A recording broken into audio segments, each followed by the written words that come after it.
পরীক্ষা। বিজ্ঞান পরীক্ষায় স্যার প্রশ্ন করলেন, পাপ্পু বলতো চাঁদে যদি একটা মুরগি ডিম পারে তাহলে ডিমটা কার হবে?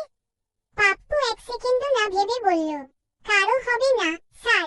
স্যার বললেন, কেন? পাপ্পু বলল, কারণ চাঁদে মুরগি গেল কিভাবে সেটা আগে বের করেন।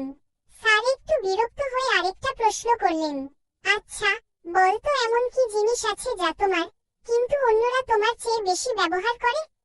পাপ্পু বলল, আমার নাম। স্যার বললেন, বাহ, এটা ঠিক বলেছ। পাপ্পু খুশি হয়ে বলল, স্যার আজকে মনে হয় আমি পাস। স্যার বললেন, একটা উত্তর ঠিক হলেই কেউ পাস করে না। পাপ্পু দীর্ঘশ্বাস ফেলে বলল, তাহলে স্যার এই একটা উত্তরই বাসায় গিয়ে বারবার বলবো। ক্লাসের সবাই হেসে উঠল আর স্যার ভাবলেন, পাপ্পুর উত্তর ভুল হতে পারে কিন্তু হাসানোর ক্ষমতা একদম ঠিক আছে।